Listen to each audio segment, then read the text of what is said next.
지난주 토요일 날 말라기를 보고 마태복음을 같이 봤습니다. 제가 일부러 좀 의도적으로 구약과 신약을 오늘까지는 구약을 읽고 내일부터는 신약을 읽고 이렇게보다는 그냥 같은 날에 구약과 신약을 같이 한번 읽어보려고 지난주 토요일 날 마태복음 앞에 족보를 좀 얘기를 했습니다. 자, 족보가 덜 끝났습니다. 이 족보는 한 사람, 예수라는 한 분의 족보이기도 하지만, 메시아의 족보이기도 하지만 새로운 인류의 족보를 보여주기도 하는 것입니다.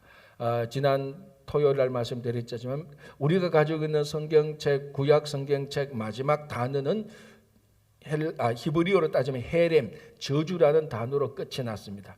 그렇게 해서 구약은 끝이 났지만 신약으로 다시 넘어가면은 은혜의 시대로 열리고, 그래서 요한계시록 마지막 단어는 주 예수의 은혜가 모든 사람에게 있을지어다라고 은혜로 끝나고 있습니다.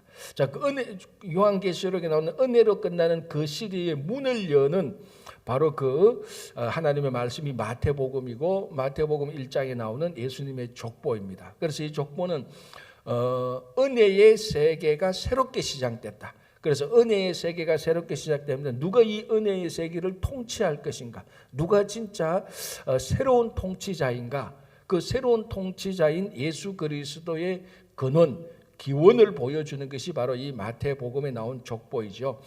그래서 이 족보에 이 족보, 아브라함부터 예수님까지 이 족보를 14대로 3번 나눕니다. 14대로 3세대, 1세대, 2세대, 3세대인데 각 세대마다 14대로 나누었다. 그리고 왜 14로 나누었다고 얘기를 했죠? 14가 무슨 수? 다윗의 수였습니다. 왜냐하면 다시 말씀드리지만 이게 게마트리아라는 게 있는데 이것이 무엇인가 하면은 헬라어나 히브리어나 헬라어나 이런 데는 알파벳 그 자체가 숫자를 의미합니다. 그래서 그 숫자, 그 다윗에 해당되는 그 자음을 쓰고 그 자음에 해당되는 알파벳에 해당되는 숫자를 다 합하면 14가 나오는 것이죠. 그래서 다윗의 수는 14. 그래서 이 족보를 누구를 강조하고 있는가 하면 다윗을 굉장히 강조하고 있습니다. 왜 다윗을 강조하죠? 다윗이 왕이었거든요. 그러니까 이 족보는 로얄 패밀리를 보여주는 겁니다. 그러니까 예수님은 이 족보에서 분명히 말하고 있는 것은 예수님은 이 땅에 왕으로 오셨다는 것을 보여줍니다. 왜? 다윗이 왕이었으니까. 그래서 이 족보의 중간을 중심을 차지하고 있는 사람이 다윗이고, 그 후손으로 예수 그리스도가 오셨으니까 예수 그리스도는 왕이다라는 것을 보여주는 그 족보고, 그래서 이 족보는 의도적으로 3세대를 나누고 3세대마다 14대를 나누었습니다. 그래서 첫 번째 제가 말씀드린 것은 의도적으로 나누었다는 건데, 자, 8절을 한번 보시기 바랍니다. 8절, 1장 8절. 아사는 여호사밧을 낳고 여호사밧은 요람을 낳고 요람은 우시야를 낳고. 자, 별 문제가 없어 보이죠? 그런데 구약 죄송합니다. 우리가 열왕기 할 때 이 부분을 다 다루었습니다. 그런데 여기서 뭐가 문제가 있는가 하면 요람은 우시야를 낳고 되어 있는데 요람은 직접 우시야를 낳지 않았습니다. 요람과 우시야 사이는 아달랴까지 합하면 4명의 왕이 더 들어가 있습니다. 그런데 그 4명의 이름을 뺐어요, 의도적으로. 자, 우리 스크린 한번 볼까요? 방송실, 우리 스크린 한번 비춰주시기 바랍니다. 그 족보하는 거 한번 비춰주시면 아직, 저 뒤에는 안 나오구나. 제가 보여줄게요. 제가 뭐 그 족보 내용을 하니까. 자, 여러분 잘 여기 자 보시다시피 실제 족보하고 마태복음에 나온 족보가 여기 8절에 보면 요람은 우시야를 낳고 됐는데 이게 마태복음의 족보인데 실제 족보는 보면 거기에 누구를 생략했습니까? 아시야, 아달랴는 누구죠? 이세벨의 딸입니다. 이 아달랴를 왕으로 칠지 안 칠지 그거는 논쟁이 있지만 어쨌든 아달랴도 통치를 했으니까 통치자 입장에서 요람과 우시야 사이에 아시야가 있고 아달랴가 있고 요아스가 있고 아마사가 있어요. 원래로 말하자면 어떻게 말합니까? 요람이 아시야를 낳고 아하시아는 요아스를 낳고 요아스는 아마사를 낳고 아마사는 우시아를 낳고 이렇게 해야 지금 앞에 2세는 다윗을 낳고 다윗은 우리 솔로몬을 낳고 했는가하고 같은 맥락으로 하는 겁니다. 그런데 여기서 세 왕 아달랴까지 보면 4명의 통치자를 뺍니다. 왜 뺐을까요? 이거 다 하면 14대가 안 되니까. 그래서 14대를 맞추려고 이 세 사람을 아달랴까지 4사람을 빼버렸습니다. 그래서 14대를 맞추는 거예요. 그러니까 의도적으로 각 세대마다 14대를 맞추어서 다윗이 우리는 설명을 들으니까 여러분 알겠지만 이 설명을 모르면은 그 히브리어 숫자에 단어가 있고 다윗의 숫자가 14라는 이걸 모르면 천하 없어도 이 족보를 보고 다윗을 그 강조하는 것을 찾기가 굉장히 어렵습니다.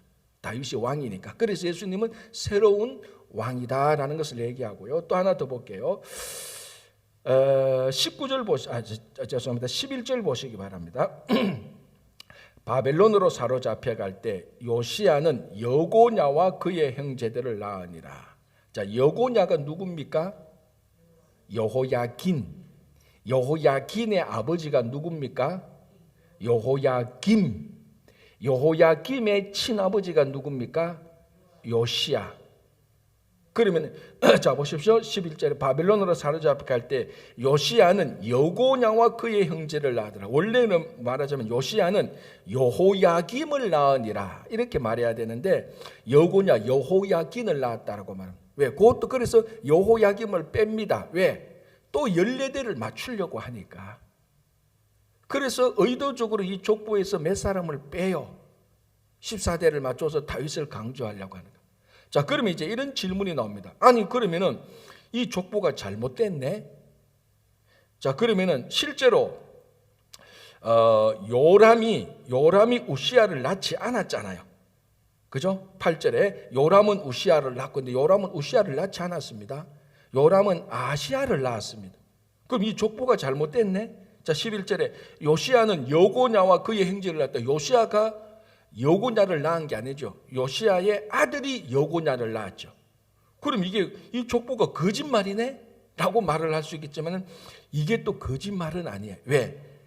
우리들이 낳고라고 말하면 내 몸에서 실제로 그 아기가 나와야 낳는다라고 말을 합니다. 그런데 이 유대인들은 히브리 사람들은 낳고라고 말을 할 때 내 몸에서 직접 안 낳고 내 자손이 누구를 낳아도 내 아들이 누구를 낳았다 하더라도 그 누구는 내가 낳은 것으로 그 사람들은 생각을 하고 있었던 겁니다. 그 문화적인 차이예요. 그러니까 여기서 자 보십시오. 제일 쉽게 11절에 바벨론으로 사로잡게 할 때 요시야는 여고냐와 그의 형제들을 낳고 날 때 여고냐를 낳지 않습니다. 여고냐는 요시야의 아들이 놓은 자식이에요.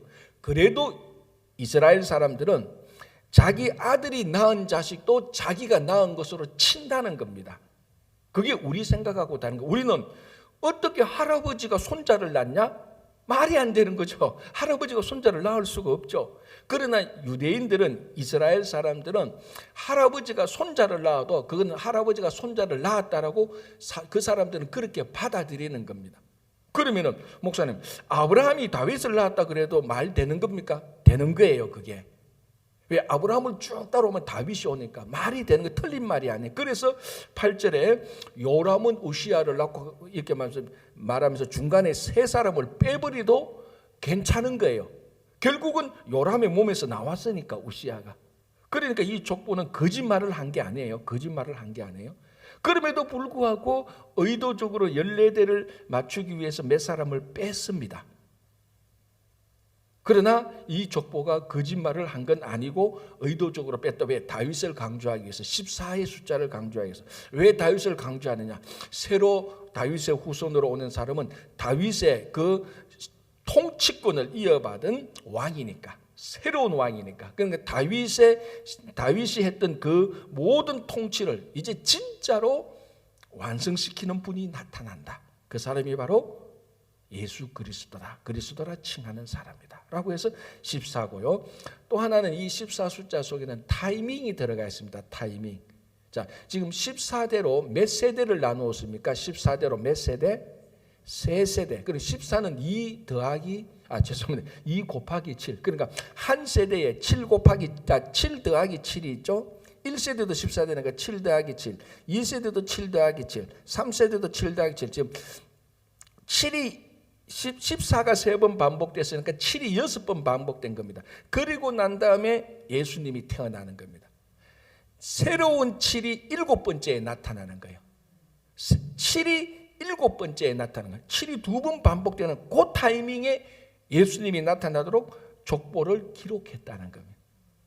그러니까 이때 예수님이 나타나는 이 타이밍이야말로 태초 이전부터 영원부터 창조자 하나님께서, 영원하신 하나님께서 이 우주적인 현실적인 시간에 이때 타이밍을 정해놨다. 이 타이밍에. 그래서 제가 늘 말씀드리지만 신앙은 항상 타이밍입니다. 하나님의 타이밍을 아는 게 신앙이죠. 제가 항상 말씀드리지만 지금 우리가 가지고 있는 모든 신앙의 90 내지 95%는 하나님의 타이밍, 하나님의 스케줄만 알고 믿으면 사실은 다 해결될 거예요. 다 해결되는 거죠. 그 타이밍을 이해하지 못하고 그 타이밍을 기다리지 못하고 때로는 그 타이밍을 앞서가기 때문에 신앙이 다 어그러지는 겁니다. 하나님의 타임테이블, 하나님의 스케줄 때만 쭉 따라가면은 지금 내가 이해하지 못하는 것들이 다 이해돼. 95%는 다 지금 신앙의 문제는 하나님의 타이밍을 우리가 모르기 때문에, 그 타이밍하고 내하고 안 맞기 때문에, 그 타이밍을, 하나님의 타이밍을 내 타이밍으로 조절을 하려고 하고, 내 타이밍에서 모든 걸, 내 타이밍에서 내 삶의 스케줄에서 하나님의 스케줄을 보니까 안 맞으니까 지금 고심하고 고민하고 있는 거예요. 타이밍만 알면은, 하나님의 스케줄만 알면은 지금의 신앙생활은 거의 다 해결되는 겁니다. 그래서 예수님께서 이때에 나타나는 겁니다. 타이밍. 여러분, 그 반지의 제왕이라는 유명한 소설 문학이 있죠. 영화로도 나오고요. 그걸 썼던 그 톨킨이라는 작가는 아주 위대한 신앙인의 크리스찬이에요. 굉장히 좋은 크리스찬인데, 그 톨킨의 반지의 제왕에 보면은 이제 영화도 3편 나왔는데, 그 반지의 제왕, 그 이제 난장이 사람들이죠. 그 사람들이 이제 그 반지를 파괴하는 것이 그 절대 권력, 절대 힘을 가진 반지를 파괴하는 것이 그 내용의 핵심이에요. 그래서 반지 원정대가 이 반지를 아무데나 파괴하면 안 돼. 이 반지를 파괴하는 곳을 이제 찾으러 갑니다. 그 그룹들을 인도하는 간달프라는 그 백전 노장의 노인이 나와요. 항상 흰 옷을 입고 흰 말을 타고 와요. 근데 이 간달프가 죽어요, 중간에. 죽고 난 다음에 이제 간달프가 없이 반지 원정대가 계속 반지를 파괴하러 가다가 적군을 만나서 이 반지 원정대가 완전히 죽게 됩니다. 더 이상 헤어나올 길이 없어요. 그때 누가 나타나느냐? 누가 나타날까요? 간달프가 나타나요. 죽었던 간달프가. 그래서 이제 그 내용을 보면, 그 영화를 보면은 실제로 죽었다가 부활하도록 하는 거예요. 그게 이제 크리스찬 톨킨의 세계관입니다. 사람은 죽는 게 저주가 아니고 죽지 못하는 게 저주다라고 말하면서 죽은 사람을 다시 살립니다. 간달프가. 이건 부활절 설교이기도 하지만은, 자, 중요한 것은 거기서 이 반지 원정대가 완전히 죽게 되는 그 절묘한 타이밍에 죽었던 간달프가 흰 백마를 타고, 마치 요한계시록에 백마를 타고 나타나는 그리스도를 형성화하는 거예요. 백마를 탄 간달프가, 백마를 탄 그리스도께서 이 땅에 우리를 구원하러 오는 것처럼, 사탄을 정복하는 것처럼 죽었던 간달프가 다시 부활해서 백마를 타고 하얀 옷을 입고 흰 지팡이를 들고 진멸 직전에 있던 반지 원정대를 다 구원하는 거예요. 그때 한번 보세요. 박수도 나오고요. 어떻게 보면 부활의 영광이 저런 것일 수도 있겠다. 그리고 요한계시록에 백마 탄 예수 그리스도의 모습이 저런 것일 수도 있겠다라는 그런 장면이 나옵니다. 지금 제가 말하려고 하는 것은 그 타이밍이라는 거죠. 완전히 죽게 되었어요, 반지 원정대가. 그런데 그 타이밍에 뭔가 모르게 메시아의 손길이 나타나지 않으면 반지 원정대는 죽습니다. 그런데 그때를 놓치지 않고 이 톨킨이라는 작가는 메시아를 보내주는 거죠. 그게 이 마태복음 족보의 이 타이밍하고 똑같습니다. 온 세계가 어둠에 빠지고 온 세계가 로마 제국 밑에서 로마 제국의 그 당시를 다 다스리고 로마 제국의 권력과 세상적인 정복과 칼과 폭력으로 위장된 평화가 판치는 그 세대에 이제 더 이상 이 세상을 구원할 진짜 메시아가 나타나지 않으면 이 인류는 요즘 우리말로 하면 지구촌은 완전히 악의 손길에 넘어가게 되는 바로 그 절묘한 바늘끝만 들어갈 수 있는 바로 그 절묘한 타이밍에 하나님께서 예수 그리스도를 보내는 것. 그래서 이 땅을 구원하러는 새로운 통치, 은혜의 통치가 시작돼요. 그 타이밍이 14대가 한 번 지나가고 14대가 두 번 지나가고 14대가 세 번 지나가고 마지막 그때 예수 그리스도께서 딱 오는 겁니다. 이것은 영원 전부터 하나님께서 하나님의 신비 속에서 정해놓은 시간입니다. 다시 말씀드리자면 이 시간을 우리가 믿음으로 받아들인다면 지금 우리 삶 속에서 이 시간과 공간에서 일어나는 모든 것을 우리는 신앙으로 다 해결할 수 있습니다. 여러분, 우리 삶 속에 무슨 일이 일어나도 우리가 죽으면 끝나는 거예요. 그러나 그 죽음으로 끝나지만 그것을 다시 부활시킬 때 새로운 세계가 시작되는 겁니다. 무슨 말인가 하면 우리가 지금 어렵고 힘들고 괴로워하는 이 모든 것이 아무리 우리를 괴롭혀도 죽음과는 다 끝나는 겁니다. 그래서 누가 그러더라고요. 진짜로 너무 어렵고 힘들고 이럴 때 괜찮아 그러더라. 왜 괜찮아 그러면 죽으면 다 끝나라고 얘기하더라. 굉장히 무시무시한 생각인데 듣고 보면은 야, 참 이 모든 문제를 진짜 한 칼에 정리하는구나. 죽으면 끝. 그러나 우리는 다시 부활하면 다 해결된다는 거예요. 그게 지금 요 타이밍 때가 바로 그겁니다. 그죠? 그래서 이 족보는 단순히 누가 누구를 낳았다라는 그것을 보여주기도 하지만 요 타이밍이 있다는 것, 요걸 보고요. 자, 또 하나, 우리가 이 족보, 예수님의 족보를 하면서 빠질 수 없는 게 있죠. 여자가 마리아까지 합하면 5명이 나온다는 것. 근데 원래 족보에는 여자를 기록하지 않습니다. 왜? 구약시대는 여자는 카운터도 안 하는데 사람으로 헤아리지도 않았는데 구약식으로 여기 여자 100명 남자 5명 있으면 히브리 사람들이 와서 문 열고 5명 있네 하고 문 닫고 나가는 거예요. 그런 시대에 족보에 여자의 이름을 기록한다는. 그러니까 이 족보는 완전히 새로운 버전의 족보입니다. 그런데 또 이 여자들이 어떤 여잔가? 전부 다 고결한 삶을 살고 우리가 보기에 참 귀부인이고 본받아야 될 그런 여인인가? 신분상 절대로 그렇지 않은 여인입니다. 자, 첫 번째 나오는 여자가 누구죠? 1장 3절에 다말. 다말은 유다의 며느리고 이게 참 말로 하기 어려운 이게 스캔들이 여기에 들어가 있습니다. 여러분, 며느리와 시아버지 관계 속에서 베레스와 세라를 낳아요. 그게 메시아의 족보에 있습니다. 그러면은 정상적으로 보면은 그냥 유다는 베레스와 세라를 낳고 말하면 되는 거예요. 그게 원래 정상이고 그렇게 말하는 것이 더 은혜롭다고 사람들은 말을 해요. 그럼에도 불구하고 3절은 유다는 다말에게서 베레스와 세라를 낳고 꼭 다말을 얘기를 하는 거예요. 그 치부와 자기 그 패밀리의 그 원조의 수치를 감추지 않습니다. 그런 어려움이 있었고 인간은 다 연약하고 다 부족함을 이 족보에서 드러내는 겁니다. 자, 그리고 누굽니까? 라합이 나오고 룻이 나오죠. 대표적인 이방 여성 아닙니까? 특별히 룻은 우리가 그 전에 그 사사기 끝나고 룻을 살펴봤지만 룻은 어디 출신 여인입니까? 모압입니다. 요단강 동쪽에 뜻은 모압. 그러니까 여인이 그 당시 여인만 해도 어려운데 이방 여인에다가 또 뭐 하나 더 결핍이 뭐 있습니까? 자, 룻에게는요 3개의 치명적인 결핍이 있습니다. 문제가 있습니다. 첫 번째는 이방인이었다는 것, 두 번째는 여인이었다는 것, 세 번째는 뭡니까? 남편이 죽었다는 겁니다.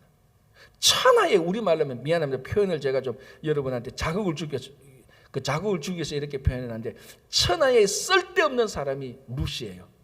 진짜 버러지 반도 못해요. 근데 그 사람이 메시아의 족보에 올라가는데 룻을 쭉 보면 결국 이 룻이 다윗의 누굽니까? 정조 할머니. 고조 할머니가 된 거. 다윗의 고조. 정조입니까? 나도 헷갈리네. 어쨌거나 정조나 고조나 바로 룻이 보아스를 만나서 오늘 여기 보면 이제 나오죠. 룻에게서 오벳을 낳고, 그 룻이 한 것은 오벳 하나를 놓은 것밖에 없어요. 그 오벳을 낳고 오벳이 이새를 낳고 이새가 다윗 왕을 낳고, 그래서 이 룻 모압 여인을 언급을 합니다. 라합도 언급해요. 라합은요 어떤 여인이에요? 사실 기생이지만 좋게 표현한 게 사실은 어떻게 보면 창기에 가까운 기생이에요. 창기에 가까운, 여리고성의 창기에 가까운 기생이에요. 그러니까 아주 그 시대에 쓸모없는 진짜 버러지 취급받는 그런 여인들. 그런데 이런 여인들의 공통점이 뭡니까? 전부 다 하나님을 믿는 신앙을 가지기 시작했다는 겁니다. 이방 여인들인데, 버러지 같은 여인인데 하나님 구약 시대에 하나님을 믿었던 여인들입니다. 자, 그리고 또 나타나는 여자가 누굽니까? 우리아의 아내. 이건 헷 족속이거든요. 우리아의 헷 족속입니다. 이 우리아의 아내가 솔로몬의 어머니예요. 솔로몬의 친어머니예요. 다윗이 솔로몬을 낳고 할 때 다윗이 우리아의 아내에서 솔로몬을 낳고, 이것도 보십시오. 족보에 어떻게 되어 있습니까? 6절 이새는 다윗을 낳으니라 다윗은 바세바에게서 솔로몬을 낳고, 이렇게 좀 써야 되지 않나요? 그렇잖아요. 누가 봐도 다윗은 우리아의 아내에게서 솔로몬을 낳고, 누가 봐도 이거는 다윗은 자기 아내에게서 솔로몬을 낳아야지 왜 엉뚱한 남자 아내에서 솔로몬을 낳는 것을 기록하느냐고요. 정상적으로 정글에는 다윗은 자기 아내에게서 솔로몬을 낳고 말을 해야지. 아니면은 다윗은 바세바를 통해서 솔로몬을 낳고, 이 우리아의 이름이 바세바잖아요. 그런데 그거를 보란 듯이 다윗은 우리아의 아내에게서 솔로몬을 낳고, 홍길동 집사는 이몽룡의 아내에게서 자기 아들을 낳고, 이거하고 똑같은 거예요. 이런 불륜도 불륜. 그러니까 어떻게 보면 이 족보는요 구약의 수치를 그대로 드러내는 거예요. 그대로 드러내는 거예요. 근데 이 수치 속에서 하나님의 은혜가 역사하셔서 예수 그리스도가 오는 겁니다. 그래서 제가 그 토요일 할 때 말했죠. 알고 보면은 제일 재미있는 것이 족보고, 모르고 보면 제일 재미없는 게 족보라고 말을 했습니다. 그렇죠? 알고 보면 제일 재미있어요. 무궁무진한 얘기가 누가 누구를 낳고 있어서 다 들어가 있는 겁니다. 모르고 보면은 남의 족보만큼 재미없는 게 없어요. 근데 이걸 우리가 좀 알면은 이 안에 담겨져 있는 이 메시지, 이게 예수 그리스도의 족보에 대한 메시지는 어마어마한 은혜가 담겨져 있고 어마어마한 구원의 메시지가 담겨 있는 겁니다. 그러니까 여러분, 그래서 제가 한국에 우리 7가지 조선시대의 7가지 그 노비성 있잖아요. 천방지추, 마골피 7가지 성인데, 그 성을 가지고, 노예의 성을 가지고 자기 조상을 보면 전부 다 별볼로 없는 사람, 아무리 그래도요 예수님의 족보보다는 깔끔해요. 그래도 살펴보면요. 왜 깔끔한 줄 알아요? 그 사람들 족보 나쁜 거는 기록 안 하거든. 웬만하면 빼요. 또 여자는 다 빼요. 근데 예수님의 족보는 이게 뭡니까? 다윗은 우리아의 아내에게서 솔로몬을 낳고 왕인데, 바세바에서 솔로몬을 낳고, 안 그러면 그냥 다윗은 솔로몬을 낳고 하면 되지. 그렇잖아요. 왜 우리아의 아내를 놓느냐고. 바세바라고 하지 않고 그 수치를 그대로 드러내고, 은혜는 이런 수치 속에서 나오고 이런 수치를 극복한다는 것을 보여주고 있습니다. 자, 16절. 야곱은 마리아의 남편 요셉을 낳았으니 마리아에게서 그리스도라 칭하는 예수가 나시니라. 자, 여러분, 예수님의 족보가 마태복음에도 나오고 또 어디 한번 나오죠? 누가복음에도 나옵니다. 사복음서에서 예수님의 족보는 마태도 나오고 누가복음도 나오는데, 나중에 전번에 한번 누가복음 할 때도 제가 한번 설명했지만, 누가복음하고 마태복음하고 예수님 똑같은 예수님 족보인데 좀 차이가 있어요. 포커스가 약간 달라요. 그 중에 하나 포커스가 뭔가 하면은, 누가복음은 마리아 모계를 강조하는 족보예요. 그런데 마태복음은 부계 아버지 요셉을 강조하는 족보입니다. 그래서 보십시오. 야곱은 마리아의 남편 요셉을 낳았으니 이렇게 말합니다. 그런데 누가복음을 보면 마리아를 낳았으니라고 말합니다. 여기는 요셉을 낳았으니 요셉이 이 마리아 요셉하고 마리아가 있는데 이 족보는 요셉에서 딱 귀결되는 거예요. 그러니까 북의 아버지 쪽 족보를 강조하는 겁니다. 그러면은 원래 이 족보 패턴대로 하면 어떻게 해야 됩니까? 야곱은 마리아의 남편 요셉을 낳았으니 요셉에게서 그리스도라 칭하는 예수가 나시니라 이렇게 말해도 되고, 아니면은 야곱은 요셉을 낳고 요셉은 그리스도라 칭하는 예수를 낳았더라 이렇게 말해도, 이게 원래 지금 앞에서 했던 패턴대로예요. 그런데 이 북의 족보에 마리아 요셉을 마리아의 남편이라고 말을 하고 마리아에게서 예수님이 나온 것을 기록합니다. 여기에 중요한 너무너무 중요한 메시지가 있습니다. 왜 그럴까요? 예? 왜 마리아에게서 예수님이 났다고 말할까요? 북의 족보에. 그렇죠. 비슷비슷하게 나오는데 이게 창세기 3장 15절을 성취하는 겁니다. 에덴 동산에서 죄를 짓고 난 다음에 뱀에게 저주를 내리죠. 너가 여인의 후손의 발꿈치를 물지만 여인의 후손은 너의 머리를 상하게 할 것이다. 메시아는 어떻게 나온다고? 여인의 후손으로 나오는 거예요. 그래서 여기서도 이 족보에게서도 그리스도가 마리아에게서 여인의 후손으로 왔다는, 그리스도가 메시지라는 강력한, 그리스도가 메시아라는 메시지가 강력히 들어가 있는 겁니다. 보통 하면은 야곱은 요셉을 낳고 요셉은 예수를 낳으니라 끝 이렇게 해야 맞는 거예요. 여기도 보면은 람은 아비나답을 낳고 아비나답은 나손을 낳고 나손은 살몬을 낳고 이렇게 계속 얘기하면서 예수님에게서는 마리아에게서 났다는 걸 강조합니다. 왜? 여인의 후손이라는 것. 그기래야 창세기 3장 에덴 동산에서 하나님께서 최초의 복음, 원시 복음, 그것을 이제 여기서 완성하는 겁니다. 그래서 이제 17절에 열례대로고 얘기를 하는데, 자 18절 보겠습니다. 예수 그리스도의 나심은 이러하니라. 그의 어머니 마리아가 요셉과 약혼하고 동거하기 전에 성령으로 잉태된 것이 나타났더니. 자, 예수님의 족보를 실컷 얘기해 놓고 마리아에게서 예수님이 났다고 실컷 강조해 놓고 또 지금은 예수님은 성령으로 잉태됐대. 그러니까 별 생각 없이 읽으면은 별 생각 없이 마태복음 1장이 지나가지만은 우리가 구약을 다 봤잖아요. 이해하세요? 봤잖아요. 안 봤습니까? 보면서 생각을 했는데 그런 걸 쭉 생각하고 나면은 여기 또 혼선이 생겨요. 아니 마리아에게서 났다 그래 놔놓고 예수님의 족보를 실컷 내놓고 성령으로 잉태됐던 건 또 뭐냐? 그냥 아예 앞에 걸 얘기 안 하든지 아니면 이걸 얘기 안 하든지 또 성령으로 잉태됐대. 아니 예수님의 탄생은 왜 이렇게 복잡해? 라고 생각할 수 있겠지만은, 자, 이 족보를 통해서 예수님이 마리아에게서 났다라는 말은 예수님이 정상적인 사람의 관계를 통해서 났다는 걸 말합니다. 다시 말하면 예수님이 사람이다라는 겁니다. 그럼에도 불구하고 예수님은 성령으로 잉태된 겁니다. 그래서 이제 여기서 좀 신학적인 말로 하면은 예수님 안에는 인성과 신성이 같이 있다는 것을 보여주는 겁니다. 여기서 족보 마리아에게서 났던 건 전부 다 사람의 측면이죠. 사람들이 다 그렇잖아요. 그러나 예수님에게 있어서 예수님은 보통 사람이고 일반 사람이지만 특별한 게 그분의 탄생은 성령으로 잉태된 거다. 그래서 예수님 안에는 인성과 신성이 같이 있다는 것을 보여주는 것입니다.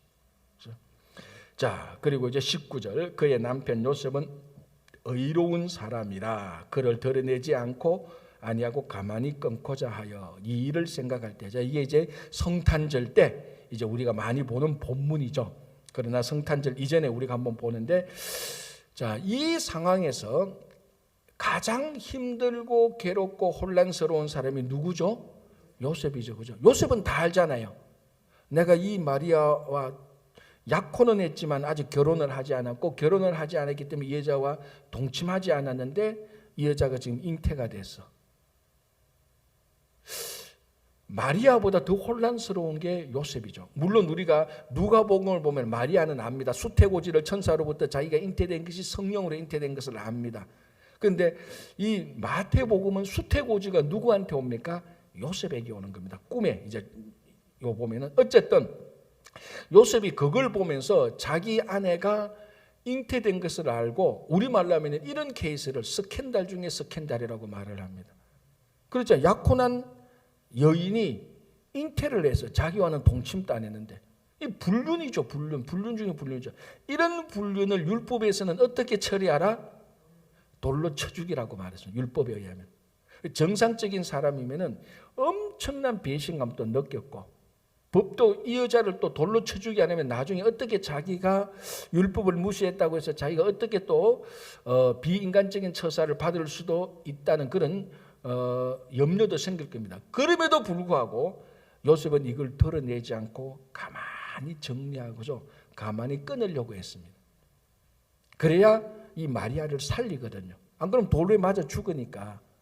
그때 이 요셉의 마음이 어떻겠습니까? 굉장히 혼란스럽죠. 그런데 오늘 성경은 말합니다. 남편 요셉은 의로운 사람이라. 저는 이 요셉한테 너무너무 고마워요. 남자로서. 성경을 보면요, 대부분 이 남자들이 남봉꾼이고 뭔가 신앙적으로는 어리숙하고 뭔가 신앙적으로는 불순종하고 남편이란 작자가 그런데요. 이 보세요, 요셉은 의로운 사람이라. 가만히 끊고자 얼마나 속 깊은 사람입니까? 자, 그리고 보십시오. 우리가 요셉이 수태고지를 받잖아요. 받고 난 다음에 잉태된 네 아내가 성령으로 잉태된 것을 받고 그 아내를 데려오라고 말할 때, 자 24절 보시기 바랍니다. 요셉이 잠에서 깨어 일어나 주의 사자의 분부대로 행하여 그의 아내를 데려왔으나. 철두철미한 순종의 사람입니다. 아마 성경에서 남편의 신앙을 가장 높이 올린 사람은 아마 요셉일 겁니다. 자, 아브라함도 남편으로서 아브라함은 빵점이에요. 지 살자고 말이지 두 번이나 지 아내를 팔아넘긴 사람이잖아요. 그러니까 참 남자지만 남편으로서 신앙은 늘 성경을 보면은 별로 좋은 사람이 없어요. 남편으로서 신앙은. 그런데 요셉은요, 남편의 신앙을 확 올려준 사람. 그래서 남편으로서 너무너무 내 어깨를 들썩하게 한 사람이 요셉이에요. 이 남편 요셉은요, 보십시오. 자기 아내가 잉태됐을 때, 그때는 100% 다른 남자와 동침해서 아기를 낳았을 거라고 생각할 수밖에 없습니다. 수태고지를 받기 전이니까. 그럼에도 불구하고 그 엄청난 스캔들을, 엄청난 허물을 덮어주는 거예요. 그래서 저는 이 참된 신앙인은 속이 깊은 사람이에요. 그럼 진짜로 신앙이 깊다는 것은, 신앙이 깊은 사람을 인간적으로 보면은 속이 깊은 사람이에요. 왜? 사람의 속을 뛰어넘어서 하나님의 속까지 터치하는 그런 사람. 이런 남자가 어디 있습니까? 자기하고 동침 안 했던 여자가 아기를 가졌어요.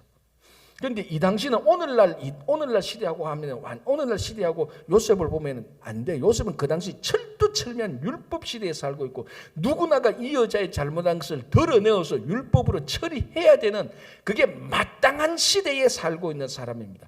그 마땅한 시대에 살고 있는 그 시대에도 요셉은 율법을 뛰어넘고 있었어요. 만약에 요셉이 율법대로 했다면은 두 사람이 죽습니다. 마리아와 예수님이 죽습니다. 율법대로 했다면. 제 표현대로 하자면 요셉이 속이 깊지 않았더라면. 진짜 신앙인은요, 속이 깊어야 돼요. 그래서 말씀드렸잖아. 요셉, thank you very much. 당신이 이상의 모든 신앙인의 남편의 위신을 올려준 사람이에요. 그래서 말합니다. 아내들만 신앙 좋은 거 아니에요. 남편도 신앙 좋은 사람이 있어요. 요셉을 보십시오. 그래서 이 마리아를 살렸는데, 그때에 20절에 주의 사자가 현몽하여 수태고제를 합니다. 그 잉태된 것은 성령으로 된 것이다. 마리아 데려오기를 두려워하지 말라. 12, 21절에 아들을 낳으니 이름을 예수라 하라.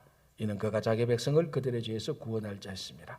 쭉 말하고 24절 요셉이 잠에서 깨어 일어나 주의 사자의 분부대로 행하여. 마치 이 부분은요, 아브라함이 자기 아들 이삭을 데리고 모리아에 가서 죽이려고 그 다음날 아침에 일어나서 이삭을 깨워가지고 빨리 모리아 산으로 가는 그 모습, 그 즉각적인 순종하고 흡사해요. 지체 없습니다. 그대로 요셉이 아내를 데리고 옵니다. 자기 아내를. 스캔들, 난 배부른 아이를 데리고. 즉각 순종. 그래, 순종이라는 것은, 우리 믿음에서 순종이라는 것은 자기 경험과 합리성을 뛰어넘는 겁니다. 많은 성도들이 순종하는데 자기가 설명을 들어서 이해되는 한도 내에서 순종을 하지, 자기가 지금까지 경험해서 앞뒤가 맞는 그 한도 내에서 순종을 하지, 그것을 뛰어넘는 순종은 잘 안 합니다. 그런데 원래 순종은 자기 경험의 한도 내에서 자기가 앞뒤로 생각한 이해, 설명, 합리성 속에서 순종은요, 그건 순종이 아닌 거예요. 그건 믿음은 원래 경험과 합리성을 뛰어넘는 영역에서 일어나는 겁니다. 그 영역에서 어쩌면은 지금까지 우리는 한 번도 믿음을 가지지 못했을 수도 있어요. 왜? 내가 생각했을 때 맞다고 생각하는 것만 받아들였고, 내가 경험했던 것이 옳다고 생각하는 것에서만 받아들였다면 미안하지만 그건 믿음이 아니에요. 세상 사람들도 다 그렇게 해요. 그러나 그것이 안 맞음에도 불구하고, 그래서 내가 늘 말해, 내가 손해됨에도 불구하고, 내가 혼란됨에도 불구하고 내 합리성과 경험을 뛰어넘는 영역에서 말씀을 받아들이는 것, 그게 오늘 요셉이 한 겁니다. 여러분, 만약에 여러분들의 배우자가 옛날로 돌아가 봅시다. 내가 이 여자하고 아직 한 번도 잠을 잔 적 없는데 아기를 가져서 꿈속에 나타났는데, 야, 네 아기가 성령으로 잉태된 것이라면 여러분 어떻게 되겠습니까? 한번 생각해 보세요. 정말로 혼란스러울 겁니다. 그죠? 그러나 요셉은 의로운 사람이었습니다. 그래서 오늘 이 말씀을 보면서 다시 한번 이 마태복음의 새로운 시대에는 이런 하나님의 놀라운 메시지와 놀라운 은혜와 그리고 뛰어난 믿음을 가진 남편이 있었다는 겁니다. 그래서 여러분들은 오늘 이 요셉에게서 배울 이 신앙을, 그러니까 남편이니까 우리 아내는 뭐 별 볼 일 없겠네, 그게 아니고 요셉의 그 마음속에 담긴 그 즉각적인 순종, 우리가 그것을 배워서 정말 요셉과 같은 그런 순종하는 그런 신앙인이 되기를 간절히 바랍니다. 기도하겠습니다. 하나님 아버지, 감사합니다. 구약의 저주가 끝이 나고 새로운 시대가 열리면서 새로운 통치자, 새로운 통치, 율법으로 통치하지 아니하시고 오직 사랑과 긍휼과 은혜로 이 세상을 다스리시는 예수 그리스도의 나심을 우리가 보게 됩니다. 주님, 그 은혜의 통치 속에서, 은혜의 다스림 속에서, 하나님의 사랑과 자비 속에서 살아가는 우리 모두가 되게 하여 주시옵소서. 정말 아버지 하나님, 정말 하나님의 신앙, 하나님에 대한 신앙을 온전히 가짐으로 속 깊은 사람이 되어, 신앙 깊은 사람이 되어서 우리의 경험과 합리성을 뛰어넘는 믿음의 사람이 될 수 있도록 도와주시옵소서. 주님, 지난 주일 우리 할렐루야 나이트를 통하여서 우리 주변에 있는 우리 자녀들, 학부모들과 함께 신앙의 교제를 나눌 수 있도록 은혜 주신 것을 감사합니다. 이제 11월 셋째 주일날 추수감사주일을 맞이하여서 이제 어린이들 친구 초청 장치가 끝이 났으니 어른들 친구 초청 장치를 하여서 코로나 팬데믹 기간 동안에 어렵고 힘든 사람들, 신앙을 놓쳐버리고 있는 사람들, 어디로 가야 될지, 앞으로 어떻게 살아야 될지 혼란에 빠진 우리 주변의 모든 형제자매들, 친구들을 초청하여서 함께 예배드릴 수 있도록 인도하여 주시옵소서. 우리 가운데 몸이 연약하신 이창근 집사님, 김영만 장로님, 주님, 오늘 이 시간에도 우리가 한 마음으로 기도하오니 우리들의 기도를 들으시고 역사하시고 주님께서 꼭 치유하여 주시옵소서. 우리 모든 자녀들, 가정과 그리고 일터와 우리 자녀들, 우리 친구 교회 위에 주님의 은혜가 늘 함께 하시기를 간절히 바라옵고 원하오며 예수님 이름으로 기도합니다. 아멘.